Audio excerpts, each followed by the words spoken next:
Senior तजज़ियाकार अमार मसूद साहब ने हमें ज्वाइन किया, उनसे इस हवाले से मजीद बात करते हैं। अमार साहब, बहुत शुक्रिया आपके वक्त के लिए। कल हम देख रहे थे एक फैसला सामने आया है साइफर केस के हवाले से। शाह महमूद कुरैशी साबिक वज़ीर ख़ारजा और बानी PTI चेयरमैन को 10-10 साल की कैद बामुशक्कत सुनाएगी, और आज तोशाखाना रेफरेंस का फैसला भी सामने आ गया है। तो 1 बाय 1 आप देख रहे हैं कि फिर जो तमाम केसेस के फैसले हैं वो आने वाले हैं। सानिया 9 मई के हवाले से भी 190 मिलियन पाउंड की भी अगर हम बात करते हैं। सेकेंडली, आज का जो फैसला आया उस पर भी कमेंट कीजिएगा। देखिए, बात यह है कि इंसाफ देर से तो इन फैसलों को बहुत पहले आ जाना चाहिए था। मैं ये समझता हूँ कि इंसाफ ताखीर से हो रहा है और बहुत सी सजाएं इसमें, जैसे कल वाले के केस में भी मुझे यूँ लगता है कि 10 साल की सजा से ज्यादा सजा होनी चाहिए थी, क्योंकि उसके अंदर जो कुछ पाकिस्तान को बहैसियत रियासत एक नुकसान पहुंचा वो बहुत तकलीफदेह नुकसान था।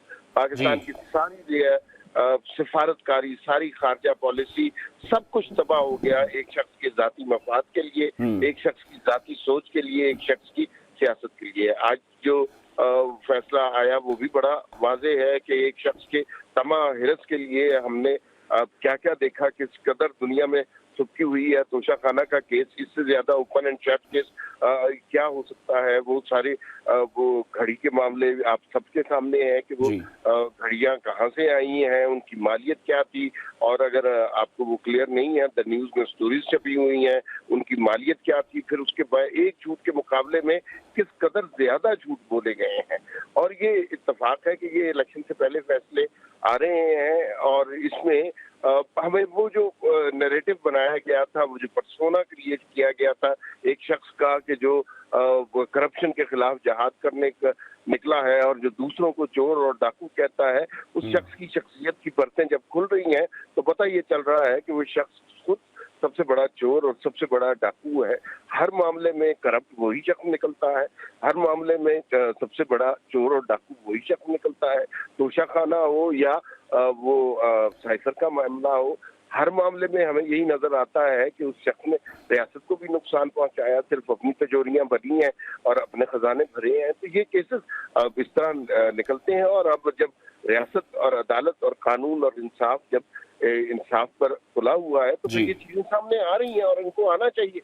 इसमें तो मुझे तो यूँ लगता है कि हम बहुत ताखीर से ये बातें कर रहे हैं, हमें इन चीजों के बारे में बहुत पहले फैसला हो जाना चाहिए था। अच्छा, अमर मसूद साहब ये बताएगा, बुशरा बीबी के हवाले से भी चूंकि फैसला आ गया है, सजा उन्हें भी सुनाई गई है और जाहिर सी बात है गिरफ्तारी भी अमल में लाई जाएगी।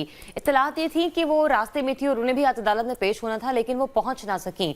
आपको लगता है कि उनकी गिरफ्तारी आसानी से अमल में लाई जा सकती है, या फिर दीगर जो PTI के कुछ सीनियर कारकुनान हैं, जो सीनियर रहनुमा है, वो रूपोश हुए बैठे हैं, कुछ ऐसा मामला भी हो सकता है?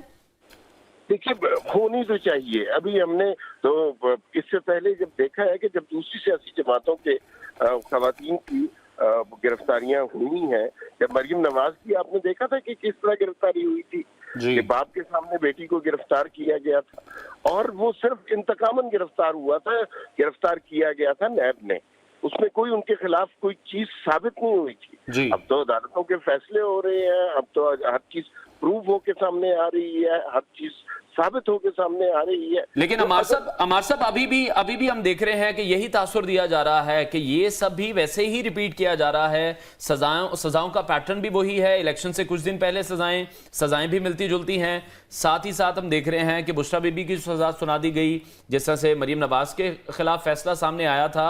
बहुत से लोग इस तरह से भी बात करते दिखाई दे रहे हैं कि जो अभी नवाज शरीफ साहब के केसेस के जो फैसले आए थे वो रिवर्स हुए थे, इसी तरह कुछ अरसे बाद इन तमाम केसेस के जो फैसले हैं वो भी रिवर्स हो जाएंगे।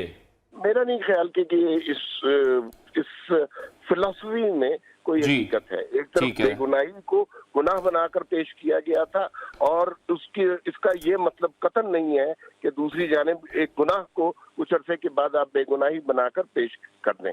ऐसा नहीं हो सकता। रियासत में बहरहाल कोई ना कोई कानून आइन है, कुछ ना कुछ इंसाफ करने वाले लोग मौजूद हैं। और दूसरा एक तासुर जो आप बहुत ज्यादा, हम लोग और हमारा मीडिया बहुत ज्यादा इन्फ्लुएंस हो रहा है सोशल मीडिया की तरफ से। सोशल मीडिया बहरहाल डोमेन तहरीके इंसाफ का है, उसके ऊपर उनकी जो इन्वेस्टमेंट है कोई दूसरी जमात उससे मुकाबला नहीं कर सकती। लेकिन ग्राउंड लेवल पर वो मौजूद नहीं है। वो जो मर्जी नैरेटिव बना लें, वो आज आपको जो करप्ट साबित कर दें, मुझे करप्ट साबित कर दें, किसी को भी करप्ट साबित कर दें, किसी को भी नेक आदमी साबित कर दें, कोई भी नैरेटिव डेवलप कर सकते हैं सोशल मीडिया के जरिए। लेकिन क्या वो हकीकत है, क्या वो सच है, ये एक अलग बहस है। ठीक ठीक ठीक। अमान मसूद साहब हमारे साथ ही रहिएगा। फवाद अहमद साहब सीनियर तजज़ियाकार, उन्होंने हमें ज्वाइन किया, उन्हें शामिल गुफ्तगू करते हैं। फवाद साहब बहुत शुक्रिया आपके वक्त का। फरमाइएगा ये जो अहम फैसला और उसके हवाले से जो हमने देखा है कि तोशाखाना रेफरेंस पर 10 साल नाअहली का फैसला भी मंजर आम पर आ चुका है, आप इसको आगे किस तरह से देख रहे हैं पाकिस्तानी जमहूरियत के लिए? देखिए जी, अदालतों से इस तरह से सजा होना जिसके ऊपर फिर शकूक व शुबात उठे, सवालात उठे, ये बहरहाल पाकिस्तान की कमजोर जमहूरियत की एक अक्कासी है। पाकिस्तान में इससे पहले 2018 में मियां मोहम्मद नवाज शरीफ के साथ भी इसी तरीके से पहिया एक घूमा था कि जिसके अंदर मियां नवाज शरीफ, उनकी साहबजादी जो है वो उनको सजा हुई थी। और अब एक मरतबा फिर हम देख रहे हैं कि इमरान खान साहब, उनकी अहलिया, वो दोनों ही जो है वो 2 मुख्तलिफ केसेस के अंदर सजा पा चुके हैं।